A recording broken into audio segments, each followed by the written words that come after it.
Assalamualaikum sahabat-sahabatku semua. Selamat malam. Good evening all everybody. Jelang tengah malam, talk show mistik dan horor.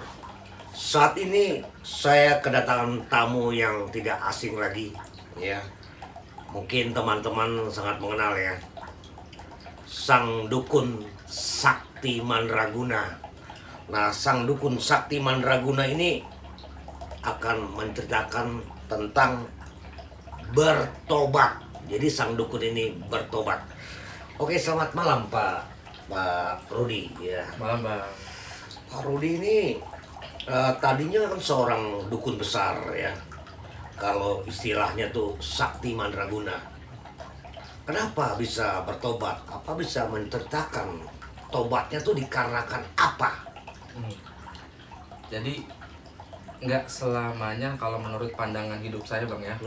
Setelah saya sekian lama berkecimpung di dunia seperti itu, nggak selamanya apa yang kita usahakan itu akan berhasil 100%. Bahkan mungkin kalau tidak berdampak pada diri, berdampak pada yang lainnya. Entah ke keluarga, ke saudara, kayak gitu bang. Sampai ke suatu titik saya merasa jenuh aja bang. Jenuh. Sedangkan di ilmu perdukunan itu kan banyak pasien, banyak bisa menghasilkan uang. Kenapa bertobat? Apa alasannya bertobat? Pernah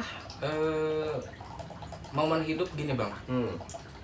Saya memang kalau dari segi materi boleh dikategorikan lebih dari cukup saat masih berkecimpung di situ bang ya. Tapi ada beberapa hal dalam hidup itu nggak bisa materi itu menyelamatkan kita. Oh, gitu. Contoh halnya, saya sendiri ngobatin orang Iya. dari berbagai macam penyakit. Tapi saya pribadi pada saat anak sakit, istri sakit, saudara sakit, itu ada di satu momen saya nggak bisa ngapa-ngapain. Jadi kalau ada keluarga Pak Rudi ini yang sakit, anak atau istri, malah nggak bisa ngobati. Malah nggak bisa ngobatin. Oh.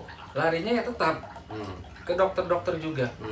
Dan biayanya itu nggak murah bang. Nggak murah ya. Kalau misalkan kalau dalam ajaran Islam begini, nggak ada keberkahannya. Nggak ada keberkahannya. Terus saya akan menanyakan lagi Pak Dukun ini ya, kok bisa bertobat itu? Apakah mendengar azan? Apakah mendengar teman-teman ustadz yang sholat? Ya ada panggilan sholat, apa dengar teman-teman ulama atau kiai? Atau pengaruhnya dari mana? Kok bisa bertobat? Soalnya kata bertobat ini kan Betul. kebanyakan tuh hanya di bibir. Iya betul. Ya kan? Untuk yang bertobat yang 100% itu kayaknya impossible, Possible, ya kan? betul bang. Jadi kalau Pak Dukun ini sudah bersekutu sama iblis, itu biasanya iblis tidak akan keluar dari tubuh Pak Rudi ya kan? Karena dalam tubuh Pak Rudi itu sudah dimasuki oleh kuasa-kuasa iblis. Betul. Nah, iblis ini tidak mudah diusir begitu saja kalau Pak Rudi tidak bertobat 100%. Nah, bisa bertobat itu dikarenakan apa? Selain tidak bisa mengobati keluarga sendiri. Ada beberapa teman seprofesi ya yang berkecimpung di dunia sama gitu bang ya. Ternyata pada saat dia meninggal itu sungguh-sungguh tragis dan mengenaskan. Gimana mengenaskan yang tragisnya itu? Entah contoh hal kecelakaan yang nggak masuk di nalar bang. Ya, atau mungkin yang tadinya sehat tiba-tiba langsung besoknya udah nggak ada. Alias meninggal dunia gitu. Iya, alias boleh dikatakan meninggal dunia. Dan di situ ternyata tanpa kita sadari pada saat kita bersekutu dengan makhluk-makhluk tanda kutip itu bang ya, itu mereka meminta sesuatu dari kita. Apa itu permintaan sang iblis itu? Kalau misalkan kita tidak mengikuti contoh hal entah dari yang paling ringan bang ya, itu sesajen. Ya, ada juga beberapa. Bahkan yang paling tinggi itu ya bisa minta juga tumbal makhluk yang bernyawa. Oke, saya perjelas kepada pemirsa ya. Sesajennya itu berupa apa? Ya bisa jadi dari yang paling ringan itu kembang 7 rupa setiap malam-malam tertentu Bang ya. Atau mungkin di malam-malam yang spesial menurut ahli spiritual di bidang itu harus ada ayam cemani hitam darahnya atau gimana, atau bahkan bisa jadi kepala kerbau pun bisa dikorbankan Bang. Oh gitu ya. Ya, kalau misalkan kita tidak bisa mencukupi persyaratan tersebut, ya bisa kembali ke nyawa kita sendiri. Oh begitu ya. Enggak, pertanyaan saya itu belum dijawab ya. Tobatnya tuh karena apa? Kalau dikatakan tobat karena apa ya, saya sendiri pertama bingung Bang. Cuman ada beberapa pertanyaan dalam hidup kadang saya tanyakan sendiri. Apa sih tujuan yang kita cari dengan begini ya, dengan posisi saya seperti ini ya. Dan itu nggak kecapai Bang. Capek intinya capek. Ya. Satu ketika di momen saya pernah ketemu yang biasalah kalau hidup di dunia begini itu di atas langit masih ada langit Bang. Ya. Saya pun nggak semuanya 100% tuh berhasil seperti yang pertanyaan abang di video kemarin ya. Itu ada suatu ketika momen dimana saya jatuh sakit parah. Sakit apa itu parahnya? Kalau saya sendiri kan kondisi tidak sadar karena setelah memegang salah satu pasien ternyata mungkin pasien tersebut mendapat serangan dari levelnya lebih tinggi dari saya. Saya pun nggak kuat gitu dan hampir dinyatakan koma. Oh gitu. Nah, di dalam koma itu saya mendapatkan entah semacam mimpi atau gambaran ya tentang ya ajab-ajab Allah yang nantinya. Oh dalam mimpi itu ya. Tapi posisi itu saya mungkin sedang koma karena saya nggak sadar Bang ya. Waktu koma itu ada mimpi ya. Kena azab gitu kan atas perbuatan di dunia sebagai dukun ya kan, sebagai manusia yang bersekutu sama iblis betul, sehingga dalam keadaan pingsan itu dimimpikan atas perbuatan Pak Dukun. Dari situ Pak Dukun bertobat. Kalau dari sekedar hanya dilihatkan saja mungkin dikategorikan tobatnya nggak terlalu besar Bang ya. Hanya di situ saya mengalami kayak seolah-olah tuh kayak mau dijerumuskan sebuah jurang yang mengerikan gitu Bang. Kayak neraka lah gitu nah, ya. Cuman saya nggak bisa menjudge bahwa itu neraka ya, karena saya belum ngalamin. Hanya dikasih gambaran dan di situ saya meminta pertolongan kepada orang yang saya kenal, kepada pegangan-pegangan saya selama ini. Mereka nggak bisa Bang. Nggak bisa ya. Ya, dan bahkan saya perasaan manggil istri, manggil saudara, manggil orang tua, kayak nggak mendengar saya. Kayaknya nggak ada yang bantuin ya. Nggak ada yang bantuin intinya. Jadi saya punya ambil gambaran, kenapa nih ya kan Allah atau Tuhan kita memberikan gambaran itu ke saya, ya. Dan kalau udah sampai ngelihat itu Bang, ngeri banget Bang. Ngeri sekali. Ngeri sekali itu Bang. Dari kisah mimpi itu dengan ditunjukkan yang berbau perbuatan dosa ya. Betul. Sehingga ditunjukkan semacam api neraka. Betul. Istilahnya orang yang berbohong akan diajab. Betul. Apalagi orang yang bersekutu sama setan pun akan diajab. Betul. Ya. Artinya ya yang Maha Kuasa atau Allah masih mengingatkan ya betul, kan? Supaya Pak Dukun ini bertobat. Ya kan. Nah, dengan bertobat saat ini apakah Pak Dukun makin setia dan takwa kepada Allah Subhanahu wa taala apa hanya di bibir?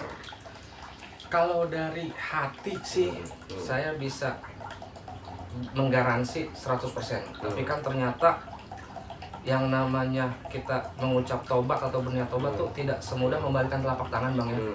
Tidak segampang menggigit cabai langsung terasa pedas. Terkadang di mana kita mentok dalam kehidupan yang tadinya mungkin soal materi itu gampang, ternyata kok ini sulit ya. Banyak kan cobanya dari situ Bang.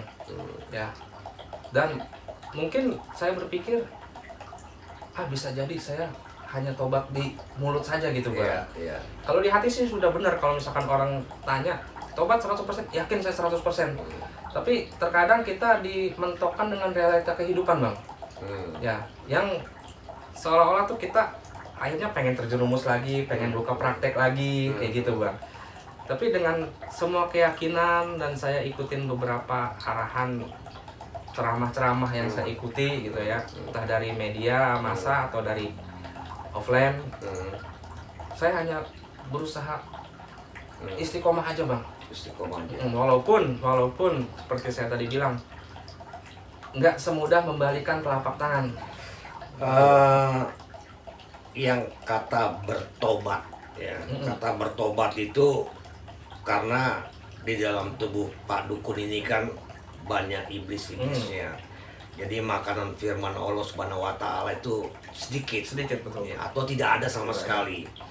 Jadi otomatis sang iblis yang dalam tubuh Pak Rudi ini pasti nggak nerima. Coba saya sebentar ya, saya pakai selendang saya kibas dulu ya, karena ada iblisnya. Coba kesurupan, kejang-kejang.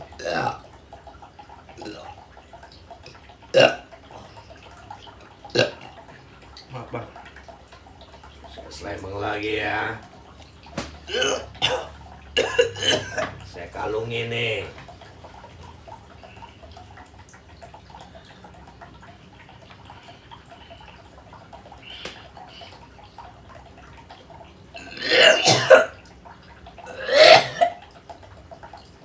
Ya, udah. Ya. Oke, Pak Dukun, karena saya seorang penceramah, ya saya dekat sama Yang Maha Kuasa. Jadi iblis-iblis yang ada di Pak Dukun ini sudah keluar semua, ya kan? Karena kekuatan Allah Subhanahu wa taala itu sangat luar biasa. Jadi mulai saat ini Pak Dukun harus bertobat. Jangan melakukan perbuatan-perbuatan yang dilarang oleh Allah Subhanahu wa taala. Gitu Pak Dukun ya. Terus selama Pak Dukun ini bertobat, pasti ekonominya itu agak sulit. Betul bang. Ya kan? Apakah masih setia sama Allah Subhanahu wa taala? Insya Allah tetap berusaha setia bang. Setia. Karena nggak mudah gitu bang untuk mendapatkan hidayah. Tobat saya ini banyak rintangan, banyak cobaan yang ujung-ujungnya tuh membuat saya kecewa. Gitu. Harus berpikir 2 kali lagi kalau misalkan saya balik lagi ke dunia seperti itu gitu bang. Oke, itu iblisnya tadi mau menyerang saya ya, karena saya didampingin oleh malaikat-malaikat Allah Subhanahu wa taala ya kan, sehingga sang iblisnya itu tidak berani dekat kepada saya. Saya tutup ya kisah ini ya, saya ceramah agama ya kepada penonton ya, supaya penonton paham ya. Betul bang. Para pemirsa di luar sana, saya adalah hamba Allah. Saya adalah soldier of God, tentara Allah Subhanahu wa taala. Saya sebagai mubalik, sebagai penceramah agama, saya selalu menolong orang-orang yang bersekutu sama iblis. Orang-orang yang tidak taat dan takwa kepada Allah Subhanahu wa taala. Jadi sang dukun besar ini ya tadinya sakti, dia bertobat karena sang dukun besar ini dekat kepada teman-teman yang mengerti ilmu agama, dekat kepada teman-teman ulama, dekat kepada teman-teman kiai dan ustadz dan habaib, sehingga Pak Ustadz ini merasa dirinya berdosa. Nah, akhirnya suatu hari Pak Ustadz ini pingsan, entah kenapa dia pingsan. Nah, dalam pingsannya itu ada mimpi, dreaming, ya, mimpinya perbuatan-perbuatan di dunia yang bersekutu sama dunia. Ada televisinya, ada layarnya dan filmnya kena azab perbuatan-perbuatan yang dilarang oleh Allah Subhanahu wa taala. Sehingga dari azab mimpinya itu Pak Dukun besar ini bertobat. Gitu guys. Jadi teman-teman di luar sana, jangan bersekutu sama dunia. Jangan menyembah-nyembah iblis atau kuasa-kuasa kegelapan. Itu Allah tidak suka. Karena iblis adalah penguasa dunia, hanya menjanjikan, ya, memberi kamu hadiah, memberi kamu uang, money. Tapi semuanya hanya kamuflase dan ada tumbalnya. Gitu guys. Jadi teman-teman mulai detik ini, mulai saat ini taat dan setia kepada Allah Subhanahu wa Ta'ala dalam segala hal. Jangan bersekutu sama dunia karena itu dosa. Jangan menyembah iblis. Saya beritahu ke teman-teman, kalau teman-teman menyembah iblis, dosa yang tidak dimaafkan oleh Allah Subhanahu wa Ta'ala. Oke guys, terima kasih banyak. Wassalamualaikum. Bye. See you.